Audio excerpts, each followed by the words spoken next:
Welcome back to A Family Food Story. Today is part 2 of the birth story, and if you haven't seen part 1, we'll link that below so you can see the delivery story, because that's a remarkable story. It's quite crazy because we had our 8th baby at 34 weeks. I call her our 9th baby. She's Yes. our 8th child, but I call her our 9th baby. Okay. So Yeah. I know it's kind of confusing and Right. complicated and all of that. But the birth story was part 1. Today we're going to be discussing the NICU story and all of that, because that's a whole thing. Adventure in itself. Adventure's not what I would call No, it. it's not the kind of adventure that you want to go We're on. calling it torture. We understand the NICU's there for specific reasons that we believe are for specific cases, but in our case, it's torture. So let's get into it. In the last video, we kind of took you to the point where I had been transferred to the mom and baby unit without my baby, and finally tucked them into getting me to the NICU for a short visit before I had to go back down to the mom and baby unit to get checked on every 4 hours. So went to the NICU, and Kevin is sitting there with Jolene, and it was great. Like, I'm so happy that he was able to go with her, do some skin-to-skin time with her, but at the same time, it's not the same as me being able to be with her from the minute that she was born and just keeping her. So I got there, and I look at the room, and there's a couch, like a couch that turns into a bed over by the window. But Jolene is attached to so many cords that are attached to, like, her machines and... Well, what's that thing called? She's got It's an incubator, or like it's an incubator, but she wasn't being incubated. Oh, you mean her prison? Yeah, it's her prison. So I can't get to the couch from there. And I mean, I just gave birth to her a few hours earlier, and as I've mentioned, big on postpartum recovery. I'm like, how am I going to lay down and nurse my baby? We basically reconfigured the layout of the room. Yeah, moved like, everything get around. this over here, get it out. I don't even remember what the nurse looked like. I just went in there and I was just not happy. This is the longest that I've ever gone from baby being born to being able to nurse. Usually that's something that we do right away. Like, as soon as kind of things calm down after the baby's born, baby starts nursing. And I'm like, it's been hours and this baby hasn't had a chance to nurse yet. And so I walk into the room and, like... You don't walk into the room. You're wheeled into the room. Oh, that's right. You're holding your mask like this. Yep. You have fire coming from your eyes and smoke coming from your ears. And you are like, I am not happy. Well, I was not happy to begin with. And then I get to this room and there's no bed. No way for me to, like... Do what you're supposed to. Lay down and do what I'm supposed to. So I'm a bit taken aback by the fact that there's zero effort being made for this whole, like, mom and baby bonding / recovery thing that is supposed to be so important, that has been drilled into me, that is so important for so many years. And so I'm like, take this, like, I go in there and I'm shouting orders at the nurse. I'm sure that she thought I was awful. And I'm like, this bed is, like, this is not going to work. So the way that we put it at that point in time, the incubator's right here, and we put it kind of like long ways right here, and it was wedged between a wall and the incubator. And so in order for me to get in and out of it, I had to, like, scoot and crawl and it was not really gonna a work. lot of work. Yeah. And I'm like, I can't do this while I'm still like bleeding a lot, and they don't have any pads up there in the NICU, and so I'm like, it's not gonna work. But at that point in time, I took what I got, and we got the bed there. I got in it. I nursed her, because one of my biggest things was that we didn't know how she was gonna be at nursing, because of how young she was. And that was one of the criteria that she needed to meet to go home, was she needed to be eating. And so it was like this big, I didn't know what to expect, and I just wanted to nurse my baby. And it took a little while to get that set up. Thankfully, she latched on right away. She nursed like a champ. I was so happy, so impressed, because I just kind of had set myself up for the fact that she might have some issues. Okay, so I laid there and I nursed her for a little while. And I remember just like counting the minutes, because they told me that they were going to come back. Like, by the time that I actually got there, they told me that they were going to come back in like 45 minutes. So I wasn't even going to have a full hour with her. Yeah. And I remember, like, I just paid so much attention to the time because I knew I only had a little bit. And I was so thankful that she didn't come until like 45 minutes to an hour later. So it was almost 2 hours that I got to spend there with her. And I remember she was connected to so many cords, but I didn't take the time to think about any of them. I just wanted to see my baby. Just wanted to see if she could nurse. I just wanted to spend time with her. And I knew that she was attached to all these cords, but that was about it. The lady from the mom and baby unit comes up, gets me, takes me back, and we go down, and I sit there and I wait. And when I get down there, the nurse comes and she's like, I'd like for you to see the doctor when she comes around, when they're doing rounds. And I said, can she be here in the next like 5 minutes? Because I want to go back. And she's like, no, it'll probably be, and I think it was at like 9-ish. Maybe it was like 8:30-ish. And she's like, she can be here by 10 o'clock. And I was just like, that's not fast enough. I'm like, make it a half hour. And she's like, well, we can take you back, but then you're gonna have to come back again. And I was just like, whatever. And I think I sat there and I texted with you. Yeah. And I sent a few messages to like my mom and to her midwife, and she finally came and she's like, okay, I know that you don't want to be here, because I'm thinking, I'm preparing myself for this back and forth every 4 hours, even through the middle of the night. Like, I can't do this. And the doctor asked me a number of questions. She's like, this is your 9th pregnancy, and she's like, you obviously know what you're doing, yada, yada, yada. She goes, all right, how about we do blood work, and if everything comes back okay, I'll release you. Like, absolutely. So she's like, all right, stick around here. So I have to now not wait till the doctor comes, but then I have to come wait for the blood draw. Thankfully, she leaves, and it's within like a few minutes that this punk kid shows up to draw my blood. And I say to him, I'm like, okay, so I've got my IV in my left arm, which is where I always get my blood drawn because it's the vein that works the best. And I told him, I'm like, my right arm does not like to give blood. And the other, like when I was in labor, they had to get it out of my hand.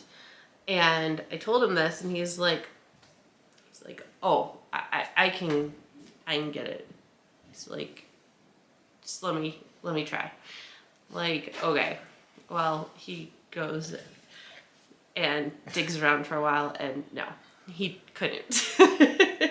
So he eventually goes over to my other hand. Now, to give him a little bit of credit, the girl who drew on my right hand the night before, my right hand hurt for like 2 weeks afterwards. Like it felt like it was, I mean, honestly, it almost even still feels tender weeks later from where she drew blood. And where he did it on my left hand, I didn't feel anything at all. Makes my tailbone hurt. I don't know why. I don't like it. But at that point in time, I'm like, this is going to get me to stay with my baby. And so I did not care. So I'm like, dig all you want. Takes the blood, and then I get up to go pee by myself.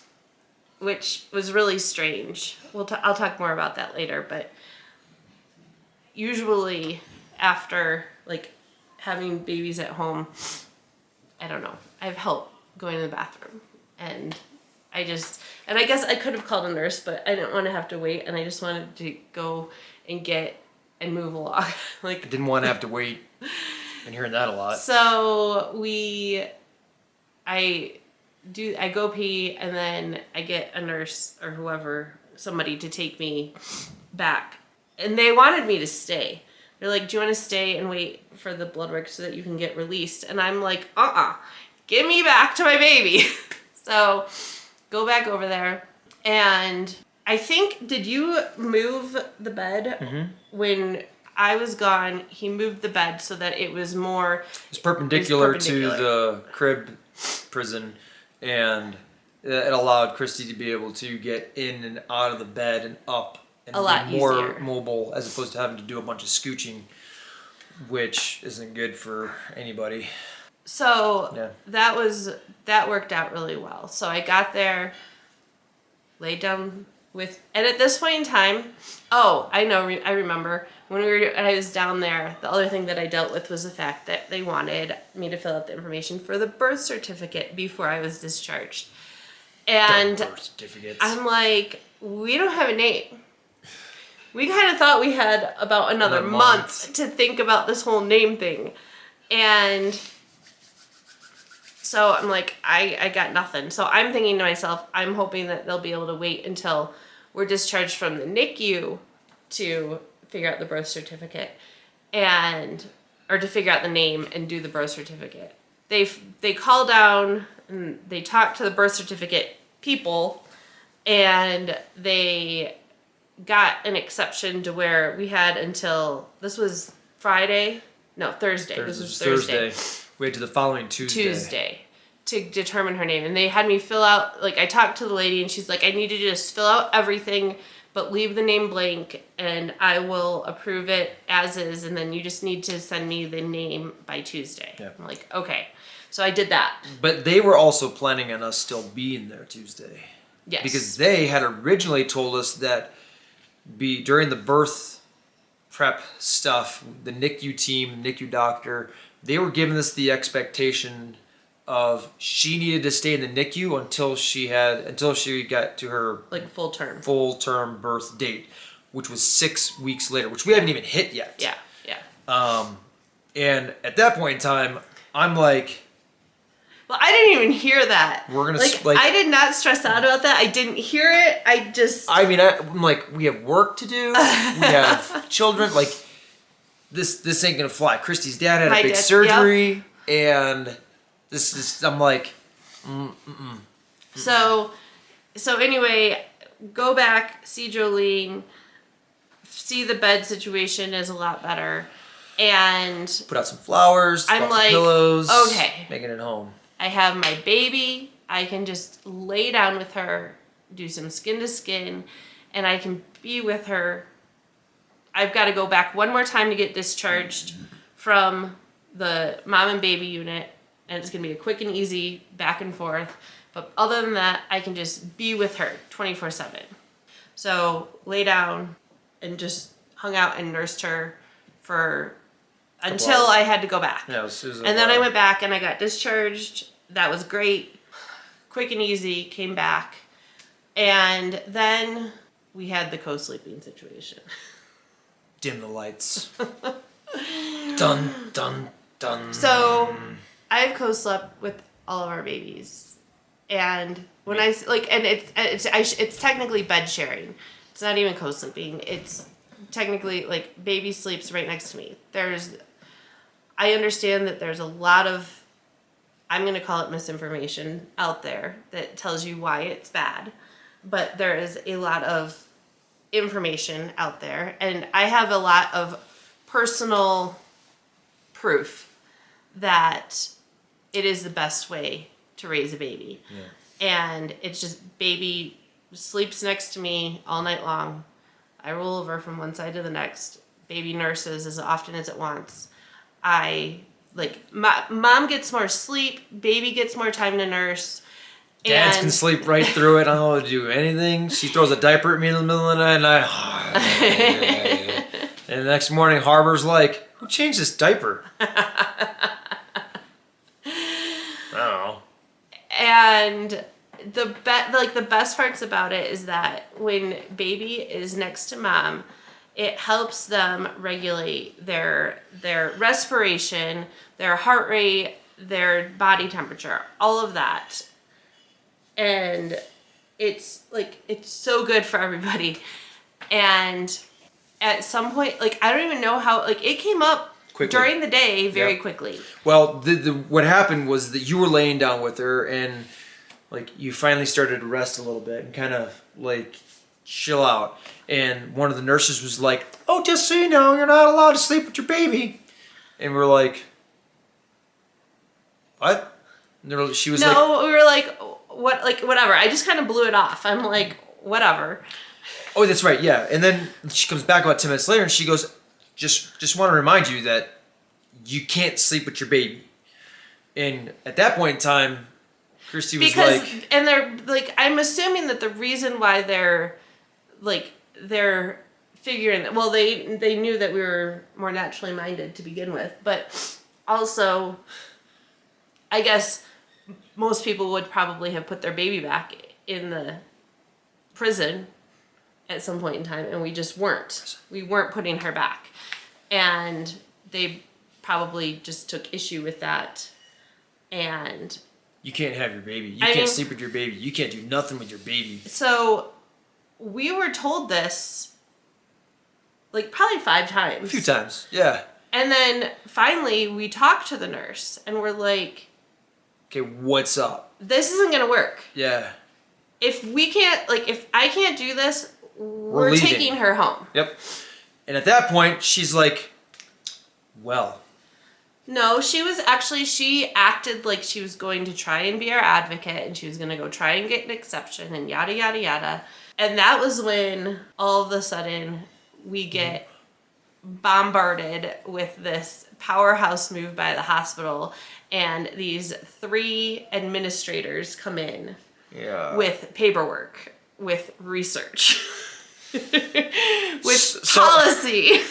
So, and I understand the hospital's perspective. They're trying their best to be there and protect everybody. So the house manager comes in, head nurse comes in, and someone else. Yeah. Maybe a manager of some sort. And they come in, and I kind of look over at Christy, and Christy kind of looks over at me. Well, they come in, and they do this "Well, congratulations, your baby's adorable. We hope everybody's doing great, blah, blah, blah, blah, blah, blah." They're bread and the butter. And then they're like, "You can't sleep with your baby." And we're like, "Why not?" And No, there wasn't even a why not. Oh, you're right. We simply said, "Okay, goodbye." Okay, thank you. We don't need to talk. And they're like, "We have paperwork here for you to look at." I'm like, "We don't need it, thank you." And we make mention, I think, either to the house manager or the nurse. I can't remember that timeline. We're like, "We're leaving." And the nurse or house manager... No. That was after. Literally, we said, "Okay, thank you. Goodbye." And they left, and then the nurse comes back. And that's the point in time where I realized that my baby is hooked up to an IV. I didn't even fully acknowledge it at any point before that. And I'm like, what is this? Why is it on her? What is it doing? Apparently, I find out that this guy over here let him poke my daughter and put some sugar water in her. After she was born and they did her blood work, her glucose level was 1 point lower than what it should be. And we're big advocates of, if something is survival a little of off, the fittest. If something is a little off, you wait. You wait and you see if your body can figure it out. As long as it's not a... life-threatening, there's not a limb hanging there. Yes. It's not like you have to decide whether or not if it's going to stay attached or not. There's just little things. With that, you wait, and in that waiting period, you take the time to do a little bit of research so that you're able to make an educated decision.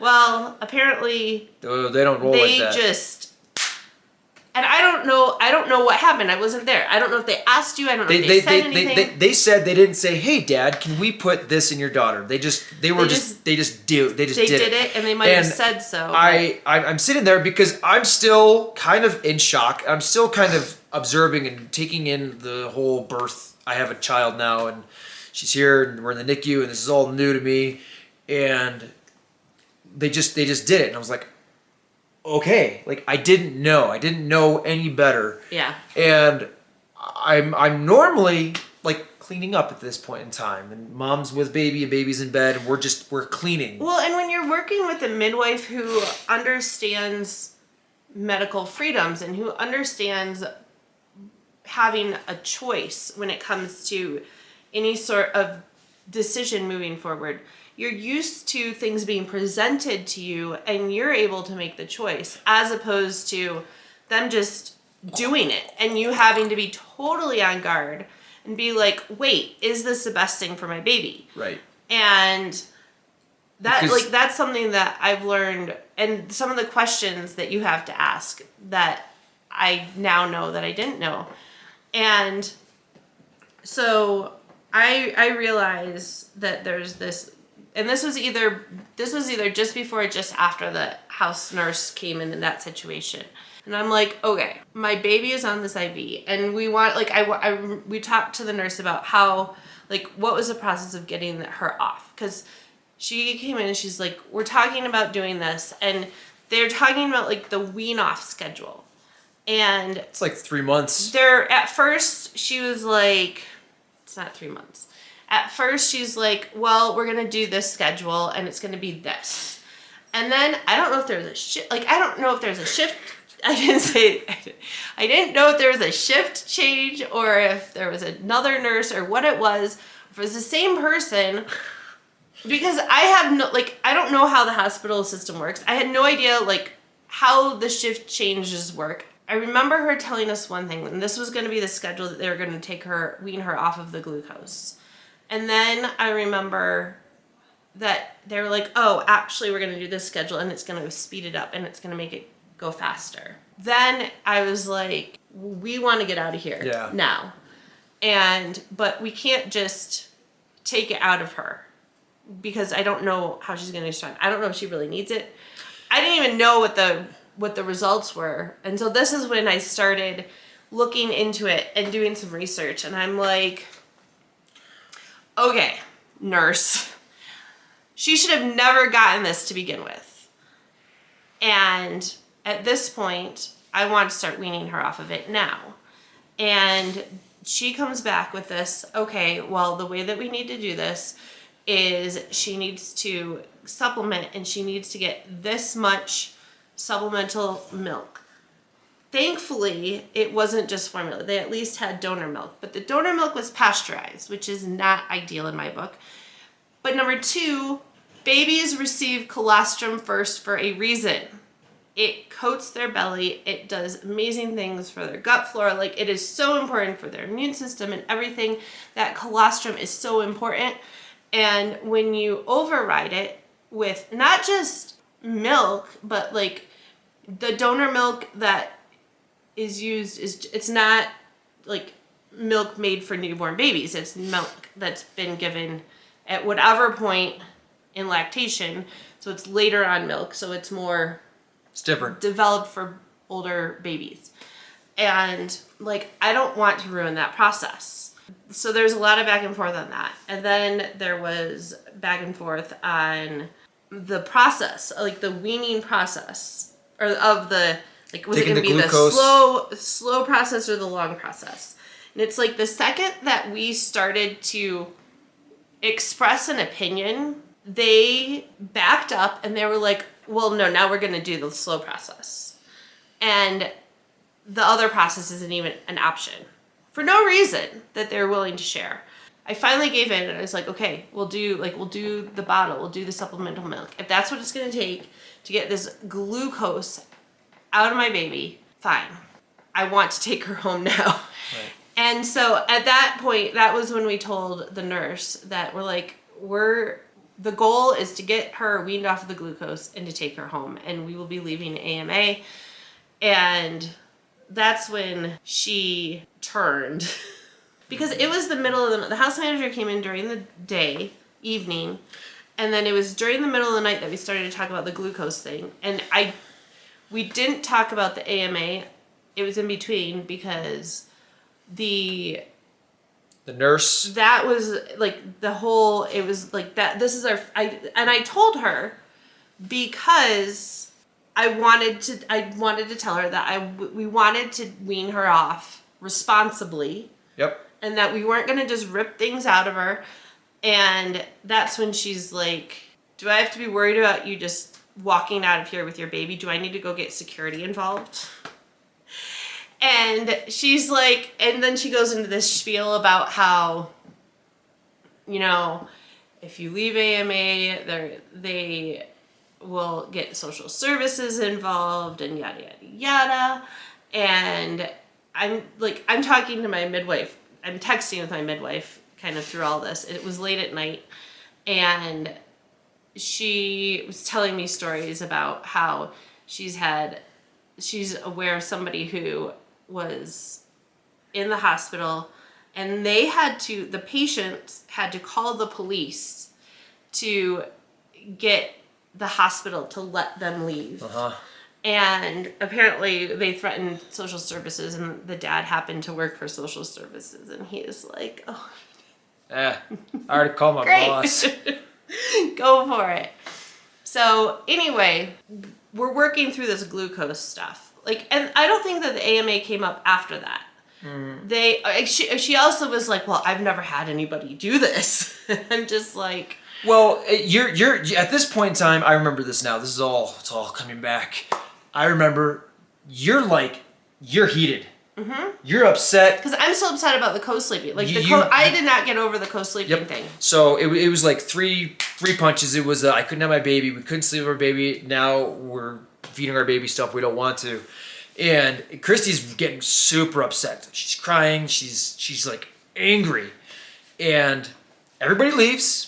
And this is when they're going to go wake up the new doctor. It got to be at like 2 o'clock in the morning that we're dealing with this now, trying to wean her off of the glucose. Right, so it's 2 o'clock in the morning, and the nurse is like, do you want me to go get the doctor?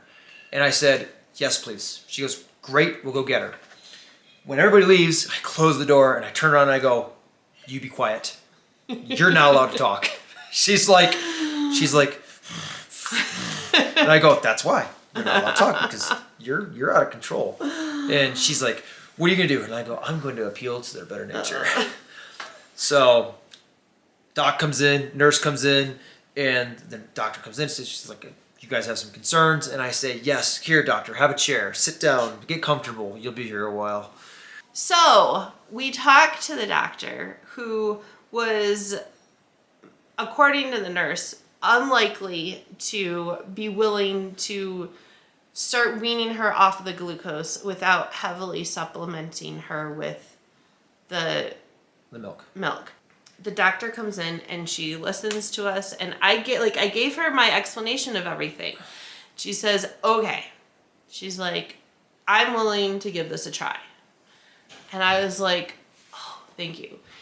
But she was willing to give it a try on the slow process. And I was just like, you know what? One step forward, we're getting there. And I'm just like, I'll take that as a win. So the slow process is like 3 times longer than the fast process. So it's like every 12 hours you can change. No, it wasn't. It was a much longer drawn out process. It was the same. It was, I believe, the same. It was the same testing every 3 hours, but the amount that it dropped with each every 3 hours was far less than the accelerated rate weaning. Yeah. So anyway, we take that as a small win, and I slept for an hour that night. You did? I think maybe. Maybe? I slept for an hour. Oh, okay.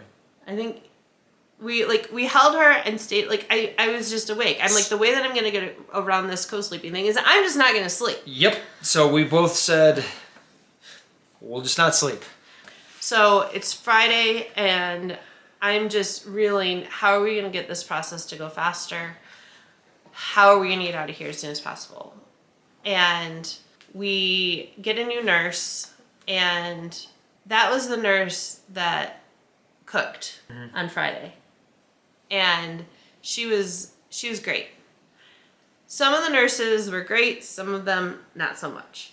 We get the rounds, or the people come around and do rounds, and we get a new doctor. And she comes in and she says, I understand that you have some concerns about the risks that come along with doing the glucose and the IV, and I agree with you. Let's do the accelerated program. Let's get her off of this as soon as possible. And I was just like, thank you, Lord. Thank you, thank you, thank you. And she, at that point in time, turned into our biggest advocate at that hospital. And I asked her at the end if she received any flack for kind of like catering to what we wanted. And she said no, that people were respectful, which maybe they were to her face. Except for two, like there were two people there that just were not on our team. So anyway, but so at this point in time, I don't think we had started supplementing yet for some reason. I think that they were willing to do like one drop down, and they were looking at how long she was willing to take into account how long she was breastfeeding for and use that in some equation to determine how much supplemental milk she had to get. And so after the nurse at 2:00 in the morning agreed to start weaning her off of the glucose, they started the drop in glucose. And then during one of the like 3-hour checks, we were informed that her IV went bad and that they needed to do a new one. And so some different nurses came in and they tried really hard to get an IV in her other foot, and they were unable to, so they had to put it like right here on her head. And it was awful because it was like, it was awful with her nursing and holding her and all that. Oh, it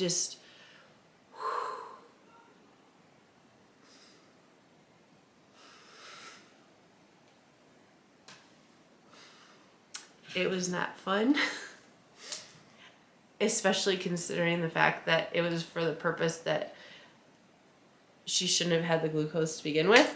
And we were in the process of weaning her off of it. Mm-hmm. But so through this process, she went like over an hour. She was off the IV for over an hour, which means she didn't have any glucose for over an hour.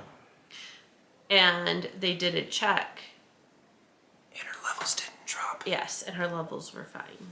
And we're like, see, she's fine. And which we don't take lightly. Like, I don't want to seem like we're ungrateful that she was fine, because we are and we were. We just don't like unnecessary intervention. Yeah. Like, my goodness, the farts. We didn't know why. For some reason, we just thought that this baby came with the nastiest, grossest farts. Like, oh my goodness, they were awful. Ever. And we'll get to, yeah. Well, no, let's just... So, while she was on the IV, she had the nastiest farts. And then, within like a half hour of getting off of the IV, the farts stopped. No gas whatsoever. And I was like... Well, or when she does toot now, it doesn't stink. Yeah. Like, it's normal. The thing that keeps just racking through my brain is we kind of hold hospitals and medicine and doctors in this kind of realm that they know what they're doing. They're the experts. They have all the technology. They have all the research. They have all the information. And you hold them in this like pedestal type position. And I think that from our perspective, their way of doing things is so primitive. It's so antiquated. It's so obscure. There's so many legalistic aspects to a hospital's policies that require their patients to do things in a certain way that is a waste. Not only is it a waste of the hospital's resources, but our time, the well-being of our child, and our well-being, because we didn't sleep for 4 days. I mean, literally, I think we slept a cumulative of like 3.5 to 4 hours over the course of 4 days. Yeah. Okay, so it's Friday. We have a doctor that seems to be on our side. We have a nurse that we like. And I'm finally like, okay, let's do this. try and play this game and see if we can't get out of here on good terms. Because I like this doctor and I want to work with her as long as she's willing to work with us. Right. And so later that day, they come in. Now, so the bad part about this weaning off of the glucose is that every 3 hours they're drawing blood. Oh my goodness. They're checking glucose. The first few times, the first number of times, they're drawing like a vial of blood off of her foot. And they're taking her poor little foot. And they're squeezing it. Okay, stop. Eventually, one of the nurses finally, I'm like, I think I asked. I go, when I take my glucose at home, it's just this little tiny thing that goes and it sucks up a tiny drop of blood and it reads it off to me right there. Like, why is this such a process? And she's like, well, those aren't rated for infants. And at some point in time, we had a nurse change, and that nurse was like, oh, once she has a normal reading, then we can use this, which is like an at-home glucose meter that does just tiny amount of blood. She's like, but if at any point she drops below the level she needs to be at, then we need to go back to the vial. And I was just like, oh, that's so much better. But why did that other nurse not? Oh my goodness! And I mean, there was one blood draw in particular where they're squeezing on her poor little foot for like. Because that was for a few different things. Yeah, but it was like an hour. An hour, yeah. And Christy was like, "I'm nursing her while you do this," and the nurses went with it. They're like, "Okay, sure," and because I mean, she's really upset. So anyway, eventually, I don't even know when. I could go through my texts and figure it out. I don't know when, but eventually she made it through the weaning process. Her glucose stayed good the whole way through. And then they have to continue to check her glucose every 3 hours for I think however many reads after they take her off. But anyway, she gets her IV out, which was just another huge win.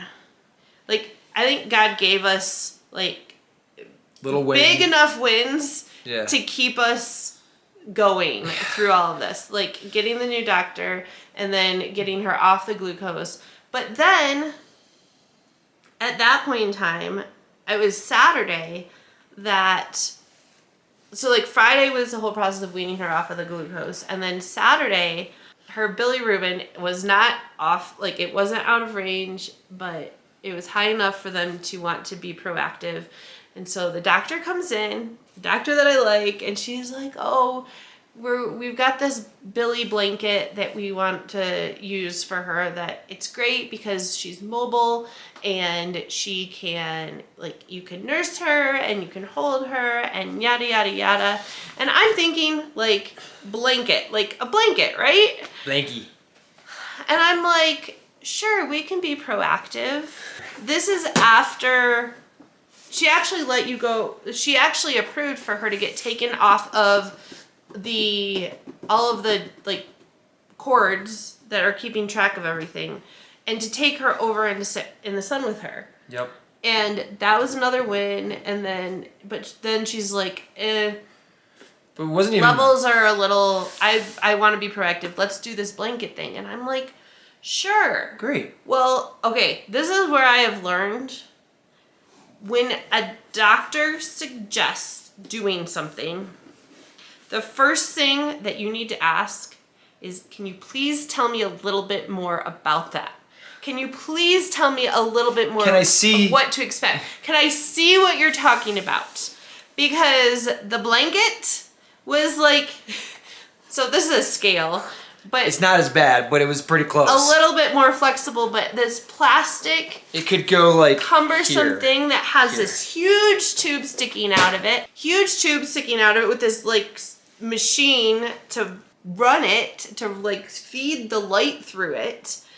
And like, I'm telling you, I'm thinking, I'm like, blanket, sweet. Light therapy, sweet. We love light. We love sunlight. We love red light therapy. Yes, this is all good. The Billy blanket is no good. It's not a blanket. Oh my goodness. It's a plastic little shield. It was like it was like solitary confinement. but it wasn't even solitary confinement because you couldn't swaddle her. She had to be naked inside the thing that is like this. So you have your baby inside this thing. And you cannot nurse in it. Like you can, but you cannot. It's not working. You couple that with the needle. You couple that with like all the cords, and then. Okay, if your baby is at risk of jaundice, use filtered sunlight through a window, because 1 hour in filtered sunlight is the equivalent of 6 hours in this Billy blanket. And it's worked for all of our babies. Yeah. Like we've always just done sunlight. Yeah. And so, anyway, so she's now, like we get the IV out, but she's now still in this Billy blanket thing. And then they do another, I was taking her out to nurse. And then at some point in time, I think it was Friday. No, it was Saturday. It was Saturday evening.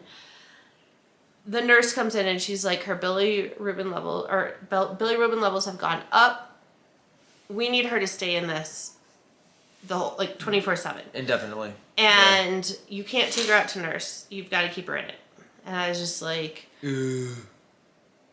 okay.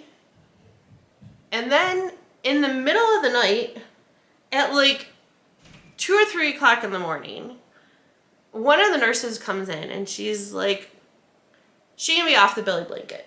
And I'm like, why? That's right. And she hadn't been retested. They have no new information. It's like somebody else came in. I don't even know who exactly said she had to be on it all the time, but somebody else came in and just decided, oh, her levels are fine. They're within range. She doesn't need to be on this anymore at all. And then the Billy blanket is gone. Period. So this is where, with that and with the different strategies that they were going to wean her off the glucose, along with a few other things, we found that there's not a solid stream of information that is happening. It's like we got told 2 or 3 different things that contradicted each other a number of times. And I'm sure that there's a lot of times where, like, if you're in there and your baby needs life-saving stuff, like, number one, that's okay. You're just thankful because they're doing the life-saving things to keep your baby alive. Yeah. And number two, you don't really, like, okay, just do it. Just save my baby. Yeah. I get that. And I respect that. And I am thankful that we have that when it's necessary. And I'm sure that we live in a society where people don't question authority. They don't question professionals. They don't question doctors. They just say, tell me what to do. Tell me what's best for me. Tell me what's best for my baby, and I'll do it. I pay, like, when I'm not, like, at the very beginning, I feel like I wasn't able to pay very close attention. But, like, I try and pay really close attention to what they say so that I can look into it on my own. But then when you've got 3 different things coming at you that contradict each other, it's just like, seriously, who do I believe?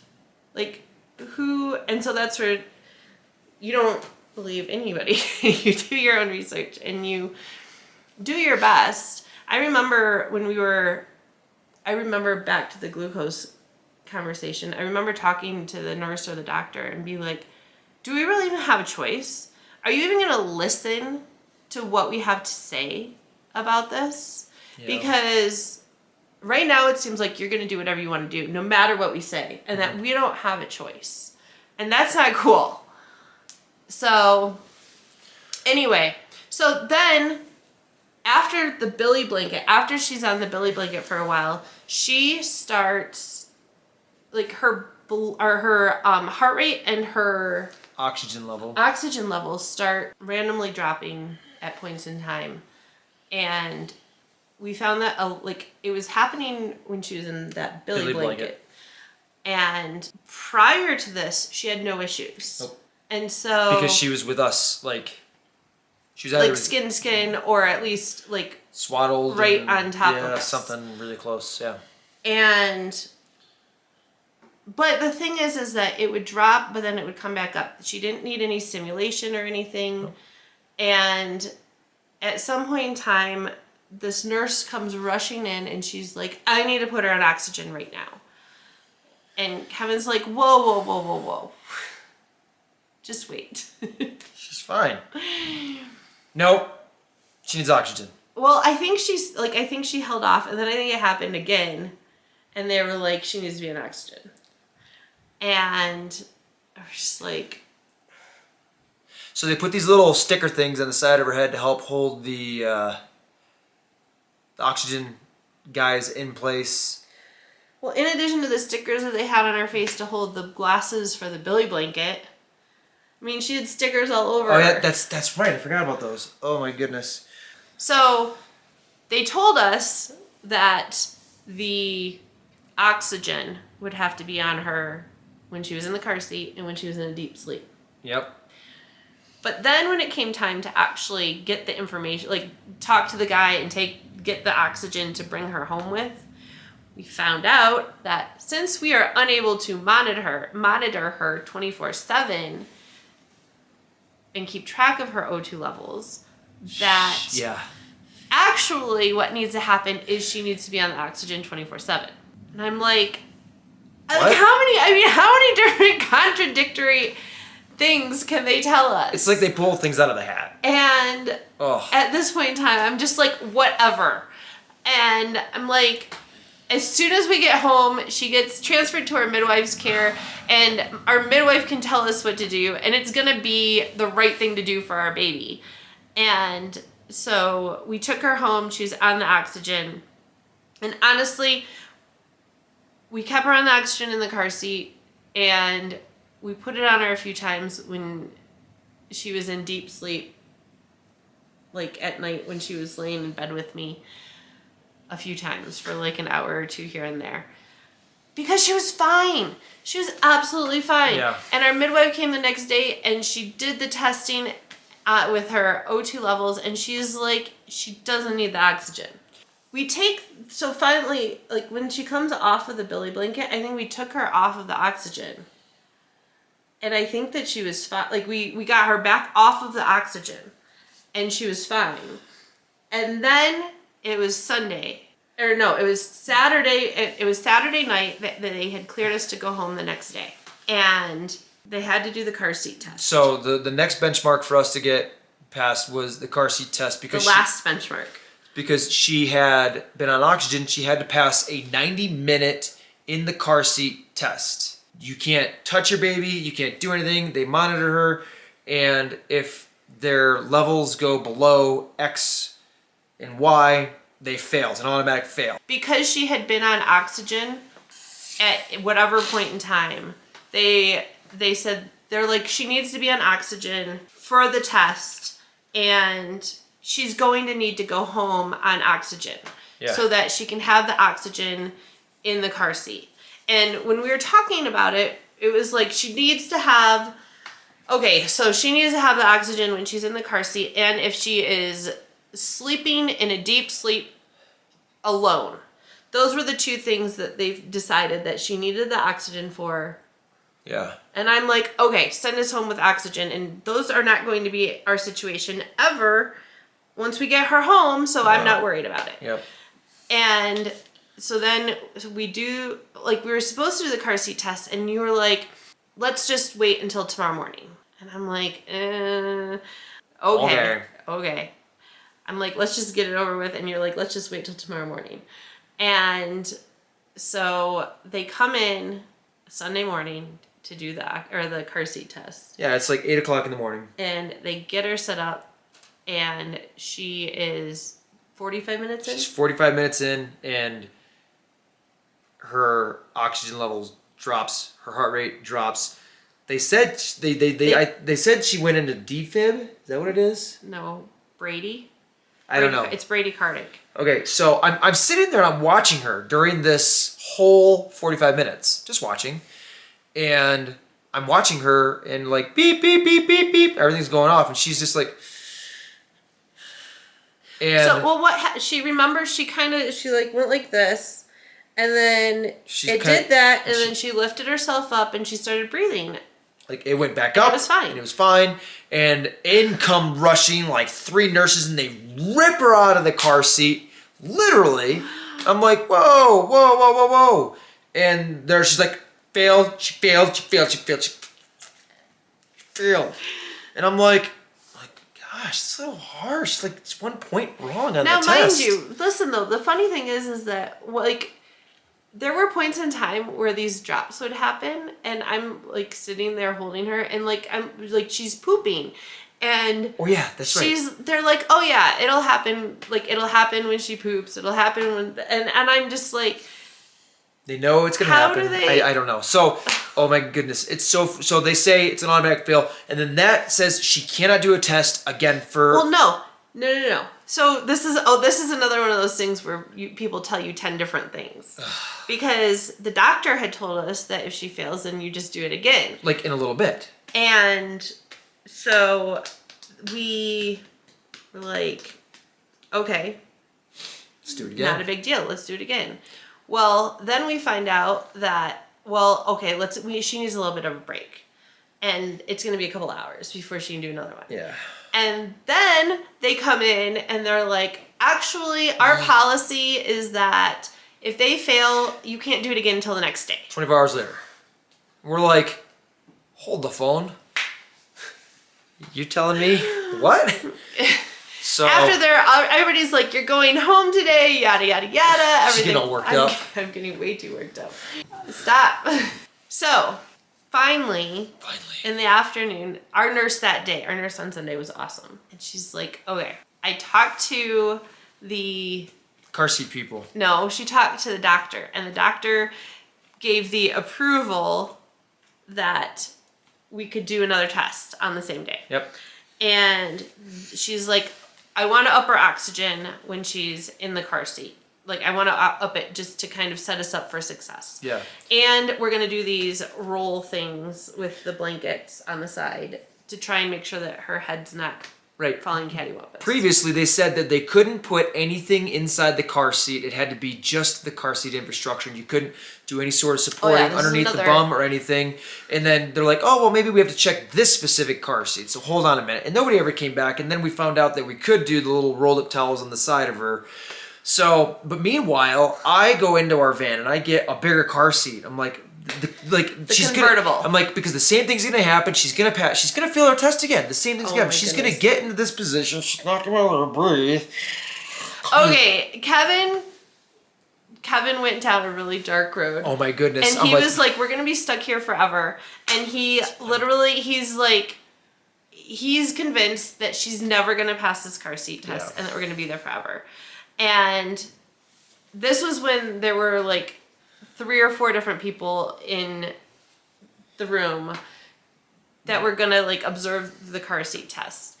And he goes on this rant about how nothing's gonna work. Because we had the convertible car seat, we had the infant car seat, and we were trying all these different things and looking at them and trying to figure out how to get it so that it's not like pushing her, like putting her head like this, because apparently all car seats put their heads like this. Oh, but here's the thing, like the car seat, the person who is trained and certified in car seat infrastructure couldn't take the car seat apart. They're like, we can't get this thing to adjust. And I'm holding her daughter and she's pumping and I'm like, It's gonna work. You guys We're just have trying to, to explain. And I'm like, you have to push this button to do. Yeah. So Anyway, finally, like we finally decide that we're not going to do the test right now. We're going to wait until like her next after she feeds, because you have to feed her and then wait a half hour and then do the test. And so we finally realized it was getting too close to like her next feeding time, and we might as well we just because waited. Kevin kept going on his rant. And finally, I remember I had to say to you, I'm like, babe, I remember, and over the few days before, like when we with the co-sleeping thing, I remember talking to God about this, being like, okay, Lord, I trust that for some reason we are here. I have no idea why we're here. I don't know if we're gonna ever know why we're here. I don't know if it's truly for the well-being of our daughter. I don't know if we're supposed to touch someone else's life in some way. I don't know if it's a nurse. I don't know if it's another patient. I don't know what it is. I don't know why we're here, Lord. Please let us do what we need to do to get for home. be here so that we can go home. And I remember when you went on that rant, I'm like, babe, you need to take a turn and chill out, because we don't know why we're here. And we just need to be willing to serve him and to say yes and to be open to whatever it is. And we need to be in a mindset where we're able to do whatever it is we're supposed to do, aka have a good attitude and be open to looking for what it might be, and so that we can get out of here. And I'm like, let's just accept the fact that we're here for a reason. Comes time to we do her feeding, we wait the half hour, we do the car seat test, and it was probably the longest 90 minutes of her life. So we get her set up in the car seat, and we're like, we can't sleep. Let's watch something brainless. Mm-hmm. So we put like something YouTube on. Like, yeah, something on YouTube. And literally, I'm sitting there watching her. Mm-hmm. I snuggle up to Christy. I'm like, all right, I'm going to take a break. Watch. I'm watching her. I'm watching the clock. I'm like, okay, 5 minutes. 10 minutes. And I'm texting with our daughter, and I'm like, all right, she's 45 minutes in. This is at like 3 o'clock in the afternoon. It's about 3 o'clock in the afternoon. I'm texting with Harbor, and I'm like, all right, she's 45 minutes in. She's halfway. And then I tell Christy, I'm like, she's got 30 minutes left. And she's like, stop. I'm like, I had already settled in the idea that we were going to not go home that day. Even if she passed. Like, I'm like, it's too late in the day. They're not going to let us go home. I had settled 15 on minutes that. left. And I'm like 5 minutes left. And I'm like 10, 9, 8. I'm just watching her. 7, watching 6, watching. And she gets through the whole test. And it's like, done. And I'm like, yeah. And our nurse was on a lunch break. She was on a lunch break. I jump out into the hallway, and I'm like, there was another nurse. There's another nurse, and I'm like, watching. So she comes in, she looks, and she's like, okay, great, she passed. Well, you know what the other funny part was the first car seat test, they made it like this official thing where like the car seat approved observer had to be there, Watching. had to start it, and had to like approve Stop. it and all of that. Yeah. And the nurse that we had that did it the second time, she I don't know if she just totally ignored everything. I don't know if the doctor told her to ignore everything, but she just did it without anybody else being there. Which But we followed. But we did it. So she did it, and she stayed there afterwards because we were just excited and celebrating. So she just stayed in the car. She stayed there for like 2 hours total. And I'm like, I'm like, girl, you pack your bag. We's leaving. We're going on an airplane. We're leaving. And I'm like, wait, I need to eat something. Like, remember, I could not bring myself to pack because I had so prepared myself that we were not leaving that day. We're leaving. So pack stuff up. You make like 3 trips to the van. Yep. We did like a final, like the doctor came in and did a final inspection and all of that. Yep. And inspection, like a building inspector. She was so sweet. She's just like she was totally accepting of our choices. She's like, oh, she's a cute little kangaroo baby. She's like, that's what they call them when you like co-sleep and all of that, apparently. Oh, I didn't know that. And she's like, I'm sure that you've been through this with your midwives, but just in case, if you want, there's some like good co-sleeping practices that some association put out. But she was really sweet, and gave her a hug, and we got to go home. Now you know the rest of the story.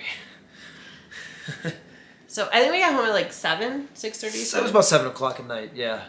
So it was a lot later because we had expected to go home in the afternoon. And getting home was amazing. Getting her, like, introducing her to everybody, that was amazing. Yep. And it was good. It was good to finally be home. And I am thankful that the NICU is there for the babies that need it. Yep. I am so thankful that we were only there for 3 nighs, which apparently is somewhat unheard of. Yeah. With a 34-week baby. I am thankful that we got to come home. She was released into the care of our midwife. We got to...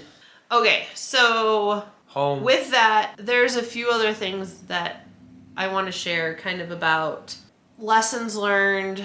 I want to share some of my thoughts on postpartum recovery in comparison to how things are done in a hospital, how things are done in the NICU, et cetera, how things are done when you have a home birth. And I also want to take a little bit of time to just talk about the, like, mourning the loss of the things. Like, we're so grateful for everything, but I think that there were a lot of losses that happened that I want to take a little bit of time to recognize and process and share, because I think it's healthy to do so. Not like I'm so upset that things didn't go the way that I wanted sort of a thing, but just to recognize and accept them as a loss, as opposed to just kind of shoving them under the rug and being like, everything's okay, so now we're just gonna move on. Leave it as that, yeah. So, but we're gonna do that in another video because I'm done sitting here for now. We need to go do some other stuff. And I need to go snuggle my baby girl.